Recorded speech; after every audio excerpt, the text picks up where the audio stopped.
He thought he was untouchable. He thought that by firing me, his secrets would disappear along with my employee badge.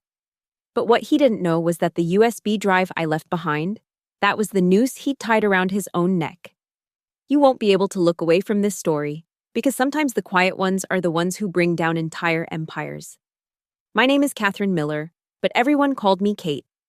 At 35, I had carved out a decent life as senior account strategist at Orion Edge Consulting, one of Denver's most prestigious strategic communications agencies, the kind of place where mahogany conference tables cost more than most people's cars, where the coffee was always perfectly brewed, and where careers were built on the razor's edge between brilliant strategy and ruthless ambition.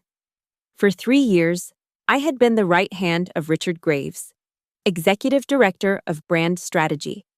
Richard was the kind of man who commanded attention the moment he walked into a room. Tall, silver-haired, with the kind of confidence that came from never having been told no. He had built his reputation on his ability to reshape narratives and his uncanny talent for manipulating both clients and employees to get exactly what he wanted. The office itself was a monument to corporate success. Floor-to-ceiling windows overlooked the Denver skyline, casting long shadows across the polished concrete floors. The open-plan workspace was punctuated by glass-walled conference rooms that revealed everything and nothing at the same time. You could see the meetings happening, but the soundproofing meant you never quite knew what was being discussed behind those transparent barriers. Richard's corner office was a shrine to his achievements. Awards lined the walls, photos with politicians and celebrities, a bookshelf filled with leadership tomes he'd probably never read. His desk was always immaculate, not a paper out of place, everything arranged with military precision. It was the office of a man who believed his own mythology. I had earned my place in that ecosystem through sheer competence. While others played politics, I delivered results. My strategies had saved 3 major accounts from jumping ship, and my pitch decks had secured over $2 million in new business in the past year alone. I wasn't the loudest voice in the room, but I was often the smartest. That dynamic began to shift 6 months ago when Emily Rhodes joined the team. 22 years old, fresh out of college with a marketing degree and the kind of polished confidence that came from never having faced real adversity. She had perfectly straight blonde hair that never seemed to move, even in Denver's unpredictable weather, and a wardrobe that suggested someone with connections to money. From her first day, Richard took an unusual interest in Emily's development. He would pull her into client meetings that were above her pay grade, ask for her opinions on strategies she couldn't possibly have the experience to evaluate, and publicly praise her contributions while the rest of us exchanged subtle glances. The office dynamics began to shift in ways that were hard to quantify but impossible to ignore. Emily's desk was moved closer to Richard's office. She started getting invited to the executive lunches that had previously been reserved for senior staff. Her ideas, often variations of strategies the rest of us had proposed months earlier, were suddenly hailed as innovative thinking. But it was the small moments that truly revealed the nature of Richard's favoritism. The way he would lean just a little too close when reviewing her work. The way he would laugh at her jokes that weren't particularly funny. The way he would find excuses to touch her shoulder during presentations, claiming to be pointing at something on her screen. The first real incident happened during a client presentation for Morrison Financial, one of our biggest accounts. I had spent weeks developing a comprehensive rebranding strategy, complete with market research, competitive analysis, and a detailed implementation timeline. The night before the presentation, Richard called me into his office. "Kate, I've been reviewing your work on Morrison," he said, not looking up from his computer screen. "I think we need to make some adjustments." I sat down across from his desk, noting the way the late afternoon light cast shadows across his face, making his expression harder to read. "What kind of adjustments?" "Emily's been doing some additional research," he continued, finally meeting my eyes. "She's identified some gaps in your approach that we need to address." I felt something cold settle in my stomach. "Gaps?" He turned his monitor toward me, revealing a presentation that looked remarkably similar to mine, but with Emily's name in the corner where mine should have been. The strategy was identical. My research, my insights, my carefully crafted messaging architecture, but somehow it had become Emily's work. "I think it would be best if Emily takes the lead on this presentation," Richard said, his tone casual, as if he were discussing the weather. "She has a fresh perspective that I think Morrison will appreciate." I stared at the screen, my 3 weeks of 18-hour days reduced to a footnote.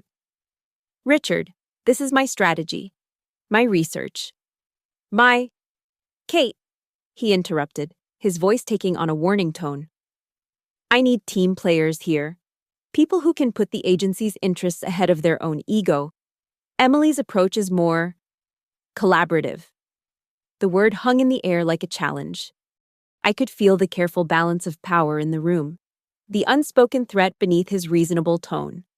I had two choices: make a scene and risk my career, or swallow my pride and watch someone else take credit for my work.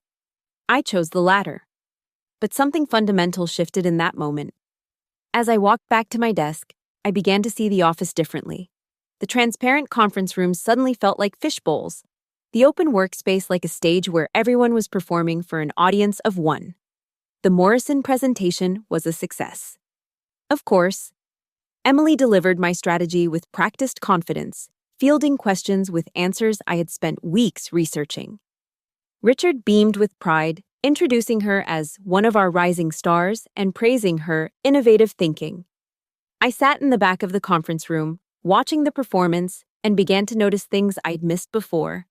The way Richard's eyes never left Emily during her presentation, the way he would jump in to support her when she stumbled on a question, the way he positioned himself physically during the meeting, creating a visual barrier between Emily and the rest of the team. After the meeting, as we filed out of the conference room, I overheard Richard speaking to Emily in the hallway. "Excellent work today," he said. "I think this calls for a celebration. How about dinner at Mercantile? I know the sommelier there can get us a table." Emily giggled, and said something about how she'd love to debrief over wine. The way she said it, with just a hint of suggestion, made my skin crawl. That evening, I stayed late at the office, ostensibly to catch up on other projects, but really to process what I had witnessed. The building after hours was a different creature entirely. The polished professional facade gave way to something more honest, the hum of cleaning equipment, the flicker of emergency lighting, the echo of footsteps in empty hallways. I was gathering my things around 9 p.m. when I heard voices coming from the direction of Richard's office. I paused, recognizing the sound of his laugh, followed by Emily's higher-pitched giggle. They were supposed to be at dinner, but apparently, they had returned to the office. I should have left. Should have minded my own business and gone home to my quiet apartment with its stack of unread books and its view of the alley behind the building. Instead, I found myself moving quietly toward the sound of their voices. Richard's office was dark, but I could see light coming from the small conference room adjacent to his workspace. The room was used for file storage and overflow meetings, with thin walls that had never been properly soundproofed. I pressed myself against the wall, heart hammering, and listened. "The Morrison account is going to be huge for us," Richard was saying. "And you handled it perfectly today. I think you're ready for bigger responsibilities." "I couldn't have done it without your guidance," Emily replied, her voice carrying that same flirtatious undertone I'd noticed earlier. "You're a natural," Richard continued. "Unlike some people around here who seem to think they're irreplaceable." I pressed closer to the wall, straining to hear. "Kate seemed upset about the presentation," Emily said. "I felt bad taking over her work, but you said it was for the best." Richard's laugh was low and dismissive. "Kate's been coasting for too long. She thinks because she's been here for 3 years, she owns the place. But talent like yours, that's what this agency needs." "I just want to do whatever's best for the team," Emily said. And even through the wall, I could hear the smile in her voice. "That's what I admire about you," Richard replied. "Your dedication, your willingness to go above and beyond." There was a pause, and then Emily's voice, lower now, more intimate. "I do want to go above and beyond, Richard. Whatever it takes." My blood ran cold as I realized what I was listening to. This wasn't just favoritism or even office politics. This was something much more calculated, much more dangerous. I heard the scrape of a chair, the rustle of papers, and Richard's voice again. "I've been thinking about that team retreat we discussed, the one to Aspen, just the two of us, to work on strategy without distractions." "That sounds perfect," Emily purred. "Very focused." "We can put it through as a client development expense," Richard continued. "The Hartley Group has been asking about winter retreats for their executives. We'll call it research." The conversation continued, but I had heard enough. They were planning to use company funds for what was essentially a romantic getaway, disguising it as business expenses. The casual way they discussed it, the practiced ease with which they planned to manipulate the system, suggested this wasn't their first time. I made my way back to my desk in the darkened office, my mind racing. I sat in my chair, staring at the blank computer screen, and felt something crystallize inside me. This wasn't just about stolen credit or office politics anymore. This was about fraud, about abuse of power, about a system that rewarded manipulation over merit. I reached into my desk drawer and pulled out a small notebook I used for jotting down ideas. On the first page, I wrote today's date and a simple header: documentation. Beneath it, I began to write everything I had just overheard, including direct quotes and timestamps. Over the next several weeks, I became a different kind of employee. On the surface, I maintained my professional demeanor, completed my assignments, and participated in meetings with the same competence I had always shown. But underneath, I was systematically documenting every irregularity, every suspicious expense, every moment of inappropriate behavior. The office's digital systems became my greatest ally. Orion Edge prided itself on transparency and collaboration, which meant most of our communications were stored in shared drives and cloud-based platforms. Every email, every document revision, every calendar entry was automatically logged and time-stamped. I began to notice patterns I'd previously overlooked. Richard's calendar showed numerous client development meetings that corresponded with expensive restaurant charges on the company credit card. Emily's travel requests were always approved, even for conferences that seemed tangentially related to her actual responsibilities. The most damning evidence came from our project management system. Every time a document was edited, the system logged who made the changes and when. I began screenshotting the revision histories of my own work, documenting how my original files were being modified to remove my name and add Emily's. The smoking gun came 3 weeks after the Morrison presentation. Richard had submitted an expense report for a client strategy session at the Broadmoor, one of Colorado's most expensive resorts. The dates corresponded with a weekend when Emily had called in sick, claiming she had food poisoning. I cross-referenced the expense report with our client database and found no record of any active prospects in Colorado Springs. The credit card charges showed dinner for two at the resort's 5-star restaurant, spa services, and a junior suite with a mountain view. But Richard had made a crucial mistake. He had used the company's VoIP phone system to call the resort, and our system automatically recorded all outgoing calls for quality assurance purposes. I accessed the call log and found a conversation where Richard specifically requested a romantic setting for dinner and asked about couples massage packages. I downloaded the audio file and stored it in an encrypted folder on my personal drive. My hands were shaking as I listened to Richard's voice, casual and confident, discussing the details of what was clearly a personal vacation being funded by the company. The evidence was mounting, but I needed to be strategic about how I presented it. Richard had allies throughout the organization, including connections in HR who might try to bury any complaints. I needed to go higher up the food chain, to someone who couldn't be influenced by Richard's internal politics. That's when I remembered Clara Simmons. Clara was the executive assistant to Jonathan Hartwell, one of the founding partners and a member of the board of directors. She had been with the company for over a decade, had seen multiple management changes, and had a reputation for being absolutely incorruptible.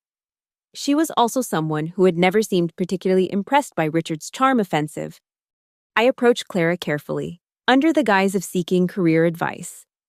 I mentioned that I was feeling uncertain about my future at the company and wondered if she might have time for coffee to discuss professional development opportunities. Clara was a woman in her 50s with silver hair and sharp eyes that seemed to see through corporate BS with laser precision. We met at a small cafe near the office, away from the usual lunch spots where we might encounter colleagues. "Kate," she said, stirring her coffee thoughtfully, "I've always respected your work. You're one of the few people in that place who seems to care more about results than politics." I thanked her for the compliment, then carefully steered the conversation toward my concerns about the direction of the brand strategy department.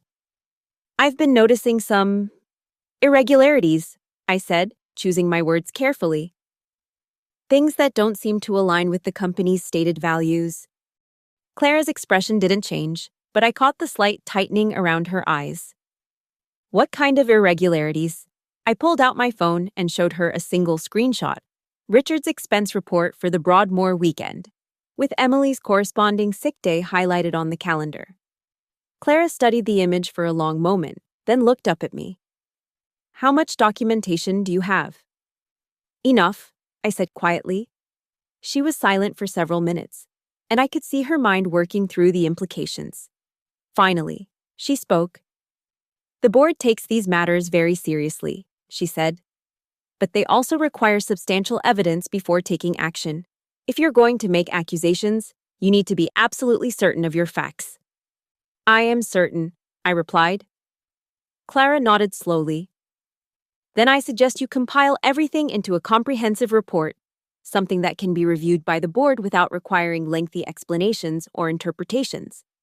Make it clear, make it complete, and make it irrefutable."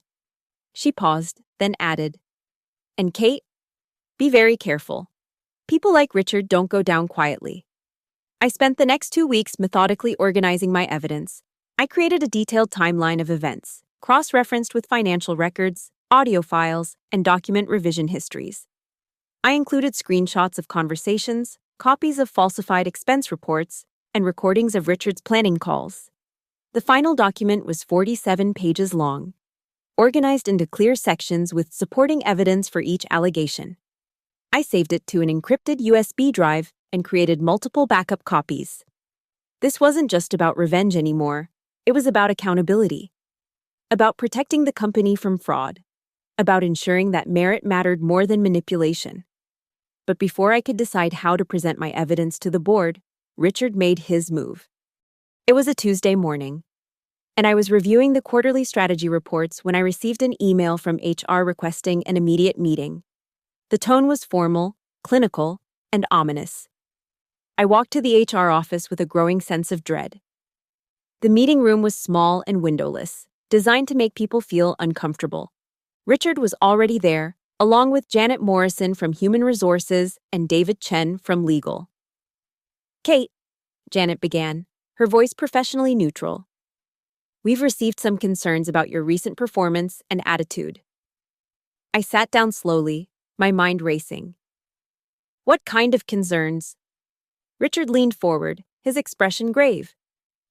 "I've been reluctant to bring this up, Kate, but your behavior over the past few weeks has been increasingly problematic. You've been missing deadlines, questioning strategic decisions, and creating a negative atmosphere in the department." I stared at him, momentarily speechless. Every word was a lie, but delivered with such conviction that I could see Janet and David taking notes. "Furthermore," Richard continued, "I have reason to believe you've been accessing files and systems that are outside your clearance level. Industrial espionage is a serious matter, and I can't have team members who don't respect confidentiality protocols." The accusation hit me like a physical blow. He was turning my evidence gathering into a fireable offense, positioning himself as the victim of my supposed disloyalty. "I've never accessed anything outside my clearance level," I said, my voice steadier than I felt. "Our IT department has logs that suggest otherwise," Richard replied smoothly. "Unauthorized access to financial records, downloading of confidential audio files, screenshot activity during non-business hours." He had been monitoring my digital activity. Somehow, he had figured out what I was doing and had gotten ahead of the situation. Janet looked up from her notes. "Kate, These are serious allegations. Do you have any explanation for this activity? I realized I was trapped. I could try to explain about the evidence I had gathered, but that would only confirm Richard's accusations about unauthorized access. I could deny everything, but they clearly had digital proof of my activities. I was conducting research, I said finally, trying to understand some inconsistencies I had noticed in departmental operations. Richard shook his head sadly. Kate, I understand you've been frustrated about some recent personnel decisions, but that doesn't justify violating company policies. I've tried to be patient, but I can't ignore behavior that threatens the integrity of our operations. The meeting continued for another 30 minutes, but the outcome was already decided. Richard had orchestrated the entire situation, using my own evidence gathering against me. By the time we finished, I was officially terminated for breach of confidentiality protocols and unprofessional conduct. As I cleaned out my desk, with a security guard watching to ensure I didn't take any confidential materials, I felt a mixture of rage and despair. Richard had outmaneuvered me completely, turning my attempt at accountability into grounds for dismissal, but he had made one crucial mistake. In his eagerness to discredit me, Richard had focused on my digital activities within the company systems. He had not considered that I might have been smart enough to create external backups of my evidence. The USB drive I had prepared was still safely hidden in my apartment, along with copies of every document, every audio file, and every piece of evidence I had gathered. As I walked out of the Orion Edge building for the last time, carrying my personal belongings in a small cardboard box, I felt a strange sense of calm. Richard thought he had won, but he had only won the first round. That evening, I sat in my apartment, surrounded by the quiet that comes after a storm. I had spent 3 years building my career at Orion Edge, and now it was over. But as I looked at the USB drive sitting on my coffee table, I realized that my real work was just beginning. I opened my laptop and began to craft a single, carefully worded email. The subject line read, Board Ethics Emergency Report, Kekora EM. The email itself was brief and professional. Dear members of the board, I am writing to bring to your attention serious concerns regarding financial irregularities and ethical violations within the brand strategy department. The attached documentation provides detailed evidence of expense fraud, inappropriate relationships affecting personnel decisions, and misuse of company resources. I understand that these are serious allegations, and I have taken care to ensure that all evidence is properly documented and verifiable. I believe the board should be aware of these issues as they may have significant legal and financial implications for the company. I am available to discuss this matter further at your convenience. Respectfully, Catherine Miller, former Senior Account Strategist. I attached the comprehensive report I had compiled, along with selected audio files and financial records. Then I added the email addresses of all 5 board members, including Jonathan Hartwell, Clara's boss. I stared at the email for a long time, my finger hovering over the send button. Once I pressed it, there would be no going back. Richard's career would be over. Emily would likely be terminated, and I would have burned every bridge I'd ever built in Denver's tight-knit marketing community. But I thought about the Morrison presentation, about Emily's giggle as she discussed going above and beyond, about Richard's casual dismissal of my 3 years of dedicated work. I thought about the other employees who might be watching, learning that merit didn't matter, that the only way to succeed was to play games they weren't willing to play. I pressed send. The next morning, I woke up to silence. No emails, no phone calls, no acknowledgement that my message had been received. I began to wonder if I had made a mistake, if the board would simply ignore my allegations or pass them back to HR to be buried. But I had underestimated the seriousness with which the board took matters of financial fraud. At 10:30 a.m. on Thursday, exactly 48 hours after I had sent my report, I received a text message from an unknown number. Your report has been received and is being reviewed. Thank you for bringing these matters to our attention. C.S. Clara Simmons. She was letting me know that the board was taking action. Meanwhile, according to my former colleagues who reached out with carefully worded messages, The office was buzzing with unusual activity. Richard had been called into an emergency meeting with Jonathan Hartwell and two other board members. Emily had been asked to remain available for questioning. The entire brand strategy department was operating under a cloud of uncertainty. I didn't have to wait long to learn the outcome. On Friday morning, Richard was scheduled to deliver a presentation to potential clients about Orion Edge's vision for the next quarter. It was the kind of high-profile opportunity he lived for, a chance to showcase his strategic thinking to an audience of decision-makers. Instead, at 9:45 a.m., 15 minutes before the presentation was scheduled to begin, Richard received a call requesting his immediate presence in the main conference room. I learned about what happened next from Clara, who called me that afternoon. They had everything laid out on the conference table, she told me. Printed copies of the expense reports, transcripts of the phone calls, timeline of events. Jonathan read directly from your report, section by section. According to Clara, Richard had tried to maintain his composure initially, suggesting that the evidence was taken out of context or that I had fabricated documents out of spite. But when they played the audio recording of him planning the Broadmoor weekend, specifically requesting romantic arrangements while discussing how to bill it as a business expense, his defense crumbled. Emily, who had been brought in for questioning, broke down completely when confronted with the evidence. She admitted to the inappropriate relationship and confirmed that she had been receiving preferential treatment in exchange for personal favors. More damaging still, she revealed that Richard had been pressuring her to justify the relationship by claiming it was part of a mentorship program. The board was furious, Clara continued, not just about the fraud, but about the liability exposure. If Emily had decided to file a harassment complaint, the company could have faced serious legal consequences. Richard was terminated immediately, with security escorting him from the building. Emily was also let go, though with a less dramatic exit.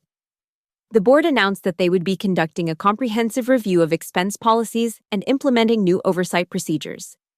But the most satisfying part of Clara's report was what happened to the client presentation Richard was supposed to deliver. Rather than canceling, the board decided to proceed with the meeting, using it as an opportunity to demonstrate their commitment to ethical business practices. Jonathan stood up in front of all those potential clients, Clara said, and explained that Orion Edge had just terminated 2 employees for ethical violations. He said that while it was painful to lose talent, the company's integrity was non-negotiable. The clients were apparently impressed by the board's handling of the situation. 3 of them signed contracts that day, citing Orion Edge's commitment to ethical business practices as a key factor in their decision. Over the following weeks, I watched from the outside as the company restructured the brand strategy department. They brought in new leadership, implemented stricter oversight procedures, and began a company-wide ethics training program. Several employees reached out to me privately, expressing their gratitude for speaking up and sharing their own stories of Richard's inappropriate behavior. The most unexpected development came 3 weeks after Richard's termination. I received a call from Jonathan Hartwell himself, asking if I would be interested in consulting on the development of new ethical guidelines for the company. Your report was incredibly thorough, he said.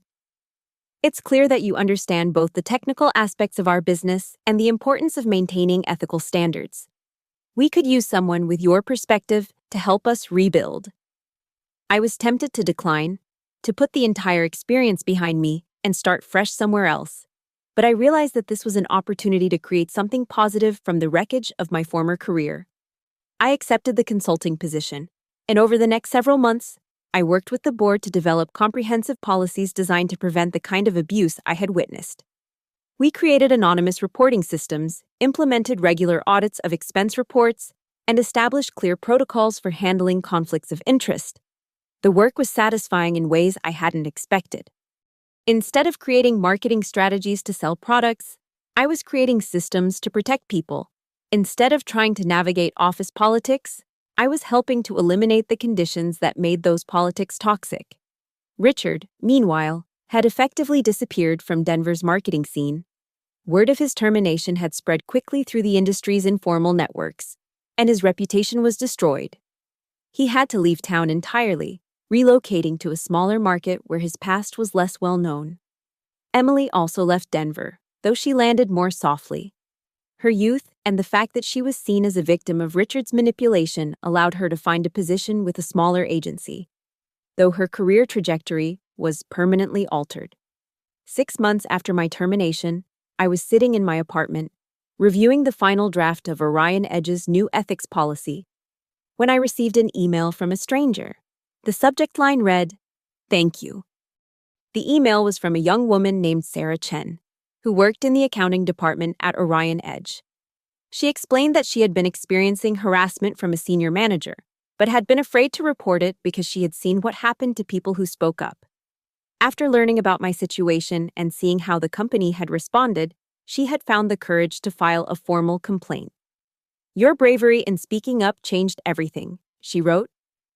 "The company takes these issues seriously now, and I felt safe reporting what was happening to me. The manager was terminated, and I was able to keep my job. I just wanted you to know that what you did mattered." As I read her email, I realized that my revenge against Richard had become something much larger. It had become a catalyst for cultural change, a demonstration that ethical behavior was not just idealistic, but practical. That companies could and should prioritize integrity over convenience. I never returned to work at Orion Edge as a full-time employee, but my consulting relationship with the company continued to evolve. I became their go-to expert on ethical business practices, helping them navigate complex situations and maintain the standards we had established together. The USB drive that had contained my evidence against Richard still sits in my desk drawer, a reminder of the power of careful documentation and strategic thinking. But more importantly, it serves as a symbol of the difference one person can make when they refuse to accept that corruption is simply the cost of doing business. Looking back, I realized that Richard's greatest mistake wasn't the fraud or the inappropriate relationship, or even the way he treated me. His greatest mistake was assuming that power corrupts everyone equally, that everyone who knows about corruption will either participate in it or remain silent about it. He was wrong. Sometimes the quiet ones, the ones who seem to accept injustice without complaint, are actually the most dangerous.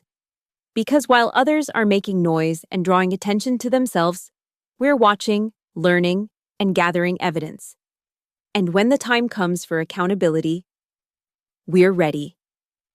The story of my revenge against Richard Graves isn't really about revenge at all.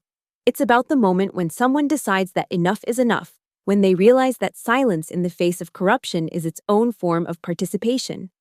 It's about the power of documentation, the importance of strategic thinking, and the satisfaction that comes from watching justice unfold according to plan.